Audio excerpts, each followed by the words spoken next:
Welcome to The Explainer. Today, we're diving into one single piece of legislation, the SHANTI Bill, that is set to completely overhaul India's energy future. And believe me, this isn't just about building a few power plants. This is about a fundamental reset of India's place in the global nuclear landscape. You know, for decades, India has had this massive dream of becoming a nuclear energy powerhouse. But that dream, well, it's been pretty much stuck in neutral. So what's been the holdup? We're going to get right into the one single issue that's been a roadblock for years and see how a new law plans to finally clear the way. All right, here's our game plan. First, we'll look at why things have been stalled. Then, we'll get into the Shanti Bill itself and how it's trying to reset everything. A huge part of that is rethinking liability. We'll spend some time there. After that, we'll explore the new ecosystem this could all create. And finally, what it means for India's future on the world stage. Let's jump in. So, let's start with the problem itself. For years and years, India's nuclear program has been this story of huge promises, but honestly, pretty slow progress. Let's just look at the scale of what they're aiming for. The number is staggering: 100 gigawatts of nuclear power by 2047. That is a massive amount of energy. But one major thorny issue has scared away investors, both domestic and international.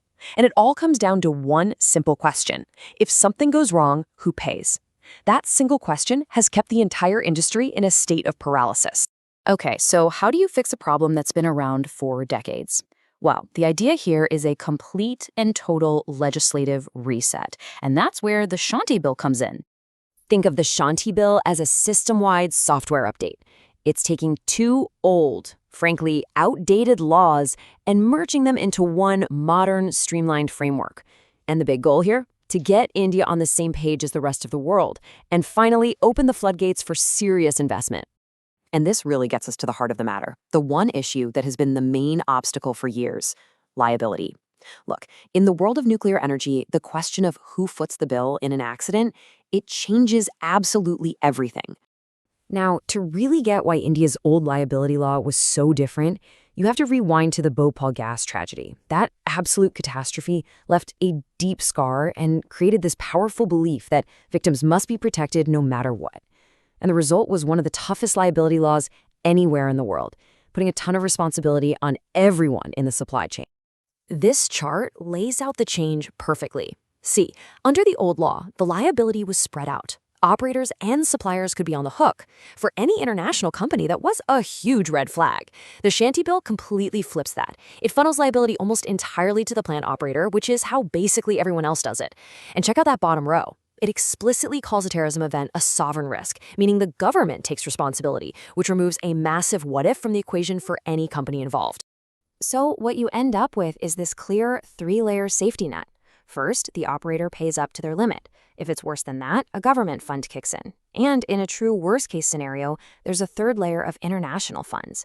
It's a system that's designed to give investors predictability and the public some peace of mind. You might see that 300 million number is listed in SDRs, which stands for Special Drawing Rates. What is that? Well, it's basically an international reserve currency created by the IMF. Using SDRs just makes sure the value of that compensation fund stays stable and is easily understood all over the world, no matter what happens with currency exchange rates. But this whole thing is about so much more than just liability law. It's really about building the foundation for a brand new nuclear ecosystem right inside India. And this new ecosystem?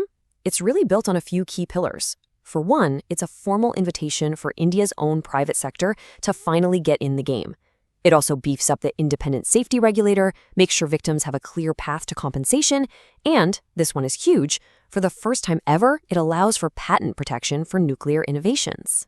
Now here's a really important catch. While the bill throws the doors open to the private sector, it creates what's being called a sovereignty boundary. What that means is this is an invitation specifically for Indian companies. Foreign companies can absolutely be partners and suppliers, but they can't be the ones holding the license to own and operate the plants. And this is all about striking a crucial balance for national security. The bill opens things up where it can help the industry grow, like construction and operations, but it stays locked down where it needs to be. The most sensitive parts of the nuclear fuel cycle, those are staying exclusively in the hands of the central government, no exceptions. This is a potential game changer. I mean, really. For the very first time, people can patent nuclear-related inventions in India. Just think about that. You could see Indian tech companies developing cutting-edge robotics, next-generation safety software, new materials, not just for India, but for a global market. So let's zoom out. We've seen all the pieces. What does this all add up to when we look at India's position on the world stage? Well, for years, India has had these major civil nuclear deals on paper, especially with the US, but they never really got off the ground because of that tricky liability issue. By finally aligning with the way the rest of the world does business, India can dust off those old agreements and turn diplomatic handshakes into actual concrete, steel, and clean energy.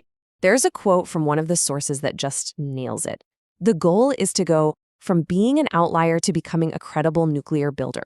It's about shifting from a country with unique, difficult rules to a country that can be a serious partner and can actually get big projects done.